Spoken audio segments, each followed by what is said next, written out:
नमस्ते अनि धेरै धेरै स्वागत छ यहाँ सम्पूर्णलाई फेरि पनि अर्को एउटा नयाँ बिहानीमा। आशा छ यहाँ सबैजना सन्चै अनि एकदमै आरामै हुनुहुन्छ होला। म पनि यतिखेर एकदमै ठिकठाकै छु भन्न पर्यो। अनि भिडियो राख्नको लागि चाहिँ थोरै ढिला पनि भयो है। कुरेर पनि बस्नु भएको थियो होला कतिजना। एनिवे म आइसकेको छु र आज यस्तो राम्रो मिठो पानी परेको छ, सिमसिम सिमसिम टिप टिप टिप टिप। अनि यो पानीको त्यो थोपा थोपा फुका फुका निस्केको हुन्छ नि, कस्तो मनपर्छ कि मलाई चाहिँ त्यो।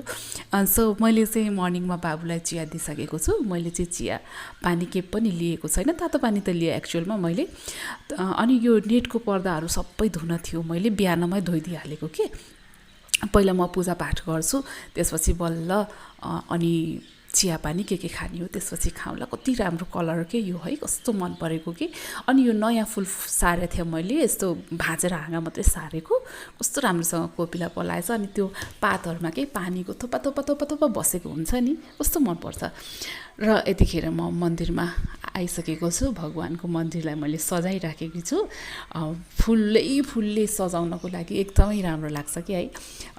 त्यो भगवानलाई फेरि फुल भन्ने कुरा कति प्रिय हुने कि है, कति राम्रो देखिने। फुलले मन्दिर सजाइदिएपछि त त्यो मन्दिरमा केही कुराहरू गर्नै नपर्ने, बत्ती नै बाल्न नपर्ने, उज्यालो देखिने।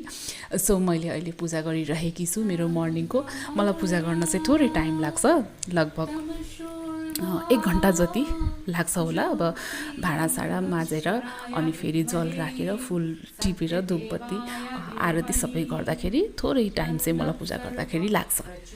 अनि बच्चादेखिको बानी के पूजा गरेन भने कस्तो कस्तो लाग्ने के, त्यो बच्चैदेखि त्यो आदत लगाइदिएको कि मुवाले। अनि फेरि म बनारसमा जन्मेको है, अनि म 5 क्लाससम्ममा उहीँ पढेको नि त। अनि बनारस भनेको त हजुरहरूलाई थाहा छ नि त, एउटा धार्मिक स्थलले चिनिन्छ। हुन त हाम्रो देश नेपाल पनि धार्मिक स्थलबाट नै हामी परिचित छौँ। नेपाल भनेपछि हिन्दू राज्य। प्रेम स्वरूपिणी जननी मा शरण नमोस्तुते साई मा जननी मा। अनि हामी सबैजना आफूले जुन हजुरहरू आफ्नो परिवारको जुन धर्मबाट हुनुहुन्छ, आफ्नो धर्मको चाहिँ पालना गर्नुपर्छ। र यतिखेर चाहिँ म बाबुलाई खाजा बनाइदिनको लागि आइरहेको छु। अनि घरमा अब बिहान बिहान मलाई केही पनि पकाउनुलाई भ्याइन कि, अलिकति त्यो नेटको पर्दाहरू धोएको नि त, थोरै टाइम लाग्यो कि। त्यही भएर मैले बाबुलाई चाहिँ थोरै 1 मुठी जति चिउरामा दही लगाएर काँक्राहरू काटेर अनि ड्राई फ्रुट्सहरू राखिदिएको छु। थोरै चिनी र चाट मसला लगाएर त्यसलाई चाहिँ मैले खाना दिएँ। अनि कुरा गर्दा गर्दै भनिहाल्छु, हजुरहरू हाम्रो च्यानलमा नयाँ हुनुहुन्छ भने प्लिज सबैजनाले सब्सक्राइब गरिदिनु होला, लाइक कमेन्ट सेयर गरिदिनु होला। म पनि नयाँ नै हुँ है, मैले केही गर्न खोजिरहेको छु। सायद मेरो इन्टेन्सिटीलाई यहाँले राम्रोसँग बुझ्नु भएको छ होला। यहाँले मेरो कामलाई मेरो कुरालाई मूल्याङ्कन पनि गर्न सक्नुहुनेछ। र यतिखेर मैले चिया बनाइरहेको छु। चिया चाहिँ आज चाहिँ पानी परिरहेको छ नि त। चिया म त्यति धेरै त टी लभर त होइन, तर पनि दिनमा 2 कप चाहिँ खान्छु मैले। र यतिखेर चिया रेडी गरेको छु मैले।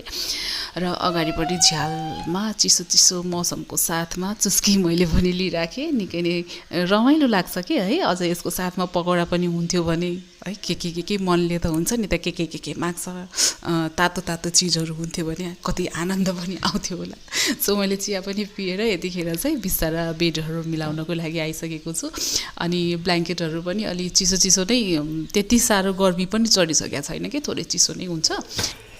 अनि बिस्तारा चाहिँ मैले सबै समेटिसकेको छु, मिलाइसकेको छु। अनि यसलाई पनि माझेर राखिहाल्नुपर्छ कि, फेरि नानी कस्तो छुची छ नि त मेरो, त्यसलाई समातेर च्याप्प समातेर बोकेर हिँडिहाल्छ। कति बेला कहाँनिर लगेर फुटाइदिने हो थाहा नै हुँदैन। आँखा झिमिक्क गरेपछि उसले बदमासी गरिहाल्यो कि।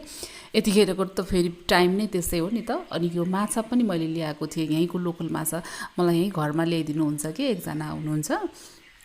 हप्ता 2 हप्तामा ल्याइदिइ राख्नुहुन्छ अनि त्यसलाई मोलेर राखिदिन्छु मसलाहरू बेलुका हुन्छ अनि मलाई यो कर्कलो हजुरहरू कोलाई मनपर्छ होला कमेन्ट गर्नुहोस् है मलाई चाहिँ एकदमै मनपर्छ कर्कलो है पिरो बनाएर है भुजासँग खाना एकदमै मिठो लाग्छ मेरो घरमा मेरो र बाबुलाई चाहिँ एकदमै मनपर्छ मलाई र बाबुलाई अनि अरू चाहिँ कसैले नि खाँदैन त्यो लिँदैनन् के त्यो छुँदैन अनि मलाई त मनपर्छ त्यही भएर म आफ्नो लागि मात्रै धेरै बनाउँदिनँ थोरै एकमुठी भयो मलाई र बाबुलाई पुगिहाल्छ है धेरै पनि चाहिँदैन असाध्यै मनपर्छ मलाई चाहिँ अहिले चाहिँ बिहानको खाना बनाउनको लागि म रेडी भएको छु सिम्पल गरेर आलु पनि नराखिकन भेन्डी र बोडीको तरकारी बनाइदिन्छु मैले आज एकदमै सादा सिम्पल खाना बनाइदिन्छु है छिटो गरेर म फेरि बाबुको बुकहरू पनि लिन जानु छ कस्तो कि म पनि मान्छे है अस्ति जाँदाखेरि चाहिँ मैले फोन नम्बर त एटलिस्ट बोकेर ल्याउनु पर्छ नि फोन नम्बर मैले बोकेर ल्याइनँ अनि नल्याएपछि यही हो के गर्छस् मङ्गले आफ्नै ढङ्गले भन्थ्यो एउटाले त्यही भने जस्तै भयो र तरकारी मैले एकदम सिम्पलसँग बनाइदिएको छु छिटो गरेर जान्छु नानीलाई एकछिन यहीँ छोडिदिन्छु र घर चाहिँ सबैजनाले चाहिँ एकदमै हेल्थमा स्वास्थ्यलाई चाहिँ एकदम धेरै ध्यान दिनुपर्छ घरलाई पनि ध्यान दिनुपर्छ किनभनेदेखि सबैजना जब होल्डर है अनि एकजना मान्छे चाहिँ घरमा अलिक सबैको केयरिङ गर्नको लागि चाहिँ राख्नुपर्छ बस्नुपर्छ अभिभावक के किनभनेदेखि अब समय सिचुएसन यस्तो आइदियो कि हावाबाट पनि रोग सल्किने मान्छे देखेर मान्छे डराउनु पर्ने अवस्था स्थिति भइदियो होइन यो बिटरुटको मैले चाहिँ रायता बनाइदिएको छु म अनि त्यही भएर चाहिँ एकजनाले चाहिँ सबैजना जब नगरौँ एकजना अभिभावक चाहिँ घरमा बस्नु हुन हार्दिक अनुरोध गर्छु है म पनि किनभने मैले पनि धेरै जब गरेँ धेरै वर्षसम्म जब गरेँ कि म एज अ टिचरको रूपमा एसएसमा मैले काम गरेँ त्यसपछि लगभग पार्ट टाइम गरेँ है मैले चाहिँ नै अनि त्यसपछि मैले सिनर्जी एफएममा लगभग 5 वर्षसम्म एज अ प्रेजेन्टरको रूपमा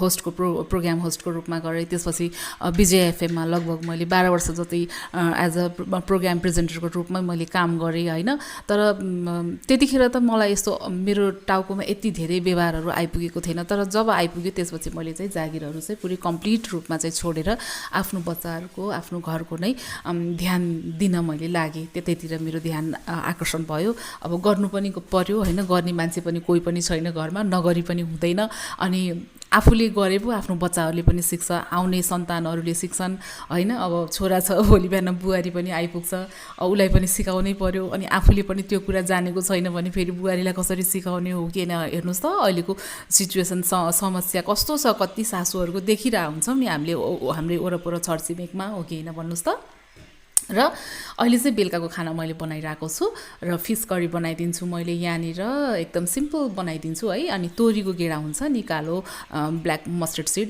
त्यसलाई चाहिँ मैले मसलामा राखेको छु है अब आफ्नो गफको तालमा बोल्या हुन्छ नि त किनभने रेडियोको बानी के त्यो एक्लै बोलिराख्ने बानी बगिराख्या हुन्छ नि त यो राखी भन्दा पनि हजुरले हेरेर पनि बुझ्न सक्नुहुनेछ त्यो है र टमाटर मैले राखिदिएको छु सो मिठो सो यमी खालको चाहिँ फिस करी हुन्छ यो चाहिँ है अनि म चाहिँ त्यो उडिसामा बसेको नि त त्यहाँ चाहिँ अत्याधिक त्यहाँको मान्छेहरूले चाहिँ नि माछा खाने कि माछो भात खाइलौँ मात्रै भन्ने अनि तिनीहरूले फेरि हामीले खाने जस्तो अरुवा चामल भन्छ अनि त्यहाँ ओसिना चामल भन्छ कि अरुवा चामलको भात तिनीहरूले खाँदैन त्यो चाहिँ उपास गरेको दिनमा व्रत बसेको दिनमा खान्छ हामीले खाने चामलको खाना खायो भने त नि तिनीहरूलाई त पखाला लाग्छ भन्छ के उसिना चामलको भात खान्छ तिनीहरूले तर उसिना चामल चाहिँ हेल्थको उसमा हेर्ने हो भने चाहिँ त्यो चाहिँ हेल्दी चाहिँ हुन्छ है ल हेर्नुस् त नखाए नि खाउँ जस्तो भयो यो चाहिँ अर्को दिनको भिडियो भोलिपल्टको भिडियो हो र आजको भिडियोलाई म यहीँनिर बन्द गरिदिन्छु आशा छ पक्का यहाँहरूले धेरै भरपूर मनोरञ्जन लिनुभयो होला मबाट